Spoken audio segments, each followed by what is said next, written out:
O que o Corinthians fará com Pedro Raul? O vídeo de hoje do canal do Nicola responde a pergunta de muitos milhões de reais envolvidos e fala também sobre Renato Augusto.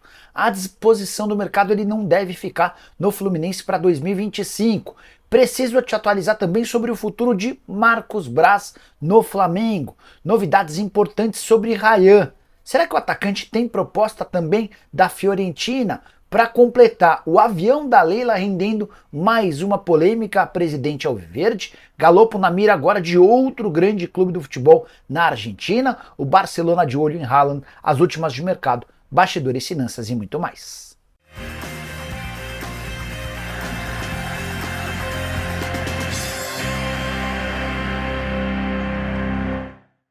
Fala aí pessoal, sou Jorge Nicola, bem-vindos a mais um vídeo do canal, sempre bom ter vocês por aqui, só para não perder o hábito, pedir para deixar like, se inscrever no canal e ativar todas as notificações. Quero começar esse vídeo com o tradicional giro de notícias e a primeira informação é exclusiva. O Vitória terá de pagar R$1 milhão ao Red Bull Bragantino se quiser utilizar o atacante Alejandro, que pertence ao Bragantino e está emprestado até dezembro para o Vitória, na partida que os times fazem no próximo sábado no Barradão.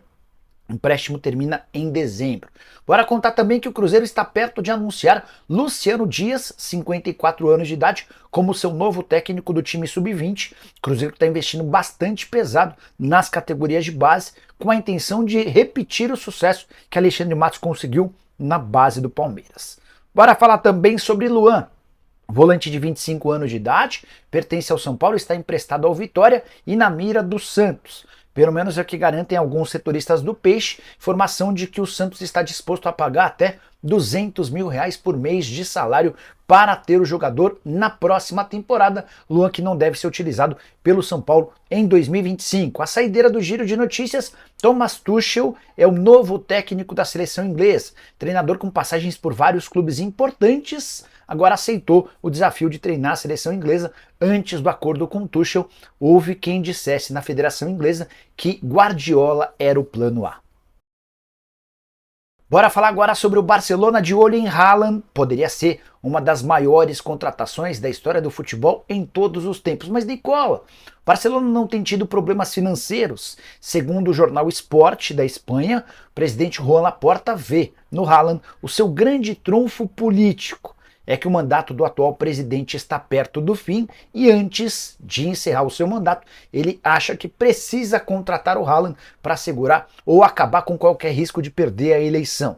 Só para lembrar, o atacante norueguês, que faz enorme sucesso com a camisa do Manchester City, certamente valeria até mais do que os 222 milhões de euros investidos pelo PSG quando tirou o Neymar do Barcelona, contratação mais cara da história do futebol em todos os tempos. Em paralelo a isso, Barcelona também trabalha para a conclusão das obras do Camp Nou, que se iniciaram em junho de 2023 e só devem terminar na temporada 2026-2027. Que obra gigante, hein?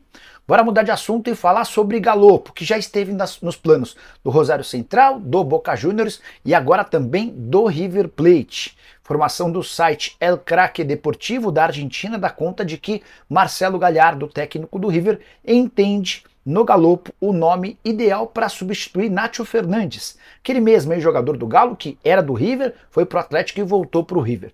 Nacho tem perdido o condicionamento físico, não tem sido mais capaz de competir em alto nível até por conta da idade e pode acabar se mudando para algum clube menor na Argentina. O Gimnasia La Plata é uma das possibilidades. E para substituí-lo, de acordo com a apuração desse site, o Galopo surgiria como plano A.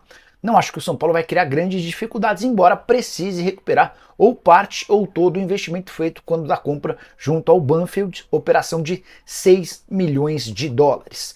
Recentemente, nessa semana, o Galopo deu uma entrevista criticando, cobrando, exigindo uma condição de titular, afirmando que o que ele precisa é de minutos, que chegou a conversar com com o técnico Luiz Ubeldia, mas desde então nenhuma novidade. Parece ser questão de tempo para que o Galopo vá embora. Se essa proposta do River Plate de fato se confirmar, a tendência é que esse acordo saia.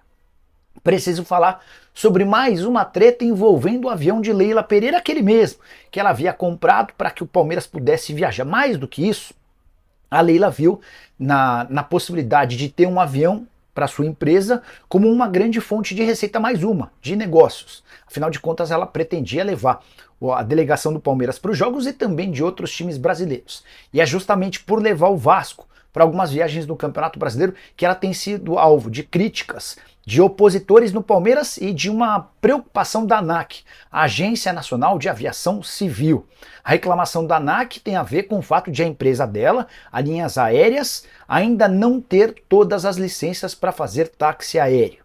Já a oposição do Palmeiras entende que ela não pode transportar um rival como o Vasco sem qualquer cobrança. O Vasco fez 3 viagens no Campeonato Brasileiro, contra o Internacional em 7 de julho, contra o Atlético Mineiro em 21 de julho e contra o Grêmio em 28 de julho. Dentro da oposição do Palmeiras, há uma preocupação em relação à proximidade de Leila Pereira e José Roberto Lamáquia com o Vasco. Não à toa, a gente chegou a contar para vocês meses atrás que o Lamáquia chegou a cogitar a compra da SAF do Vasco e também os name rights do estádio Cruz Maltino. Diante desse cenário, a Leila Pereira se pronunciou afirmando que de fato permitiu ao Vasco fazer 3 viagens, que o Grêmio também chegou a viajar no avião dela, além dela ter utilizado esse avião no resgate de animais que eram vítimas das enchentes lá no Rio Grande do Sul, informação que foi contada em primeira mão pelo pessoal do UOL. O que você pensa sobre o tema? Ela é dona de um avião, cede para o Palmeiras. Ela pode ceder também para outros clubes sem custos? Deveria cobrar? A oposição está certa de reclamar ou não tem nada a ver? Já usa o espaço para comentário e deixa registrada a sua posição. Só para completar sobre o Palmeiras, Leila Pereira foi convidada pelo presidente da CBF, o Edinaldo Rodrigues, para assistir a partida dessa terça-feira em Brasília contra o Peru e estará presente em um dos camarotes. Preciso falar agora sobre o atacante Ryan, que vive seus últimos dias com a camisa do Vasco. Já havia contado para vocês que o Anderlecht da Bélgica segue interessado no jogador. Na metade do ano, uma proposta de 8 milhões de euros foi recusada. Nessa terça-feira, o jornalista italiano Nicola Schiro afirmou que a Fiorentina também prepara uma proposta para o Vasco. Conversei antes de gravar o vídeo com o dirigente vascaíno, ele assegurou que até agora ninguém no Vasco foi procurado pela Fiorentina, mas que o Vasco precisa de uma grande venda e hoje o principal ativo do atual elenco é justamente o atacante de 18 anos de idade. A pedida do Vasco não será inferior a 12, 13, até 14 milhões de euros, vai depender muito do desempenho do atleta nessa reta final de temporada. O fato de o Vasco passar por uma enorme crise financeira, especialmente por não ter tido os aportes da 777, só aumenta a necessidade de uma grande negociação e hoje a bola da vez é justamente o Ryan. Só para completar sobre o Vasco, mais uma notícia: Cruz Maltino, que chegou a cogitar a possibilidade de utilizar um time misto ou reserva contra o São Paulo, de olho no confronto contra o Atlético Mineiro no próximo sábado, válido pela semifinal da Copa do Brasil. Essa ideia está descartada, a tendência é que o Rafael Paiva escale força praticamente máxima contra o São Paulo nessa quarta em Campinas. Bora falar agora sobre o fim de Marcos Braz no Flamengo, pelo menos um fim temporário. O vice-presidente de futebol do Flamengo admitiu que está de saída do clube. Ele participou nessa segunda-feira do lançamento da candidatura de Rodrigo Dunsch. E apesar de estar participando desse movimento, ele já percebeu que não terá cargo com o próximo presidente do Flamengo se o grupo da situação vencer a eleição. Marcos Braz chegou a dizer o seguinte, abre aspas: "Desde 2019 eu falo que sairia junto do presidente Landim. Nada tem a ver com o Rodrigo Dunsch. Simplesmente é um ciclo que completei. Tenho certeza que os números me absolvem. 3 títulos brasileiros, ele inclui também o título de 2009, duas Libertadores e ele completa. A gente ganhou muita coisa. Saio com a sensação de dever cumprido. Mas no dia que eu voltar, será para ser campeão do mundo", fecha aspas. Então o Braz admite que é o fim do ciclo, que ele já entendia que era hora de sair, mas já faz planos de voltar, cogitando, sonhando com um título mundial. O Braz também foi perguntado sobre Hugo Souza, goleiro que pertence ao Flamengo, está emprestado ao Corinthians. O Braz respondeu, abre aspas, "tá faltando pagamento, só isso. Isso precisa ser resolvido, não tem problema algum. Agora no domingo, o que eu posso falar é que se ele jogar de novo, são mais 500 mil reais de multa para o Flamengo. Eles só deixam de pagar a multa, no caso do Corinthians, depois que estiver totalmente resolvido o negócio. Não sei se dá tempo de fechar a contratação até o fim dessa semana", fecha aspas, completou o dirigente do Flamengo. Só para arrematar em relação ao Fla, Rossi, Wesley, Léo Ortiz, Cleiton e Alexandro, Alan, Everton Araújo e Alcaraz, Michael, Gabigol e Bruno Henrique têm sido o time que vem treinando, mas para o confronto da próxima quinta-feira contra o Fluminense, voltam 7 jogadores que serviram suas seleções e a tendência é que o Flamengo tenha o time mais forte para o confronto. Por falar nesse jogo contra o Fluminense, praticamente todos os setores à disposição de torcedores do Flamengo esgotados. Já a torcida do Flu comprou até agora apenas 3 mil ingressos. Preciso falar sobre Renato Augusto de saída do Fluminense. Pelo menos é essa a tendência de momento. Jogador de 36 anos de idade, completamente fora dos planos do Mano Menezes e também do Fluminense. Você sabia que ele não joga desde 10 de agosto? São 2 meses e 5 dias sem ser aproveitado nesse período, 8 partidas consecutivas em que ele vai para o banco de reservas e não é utilizado.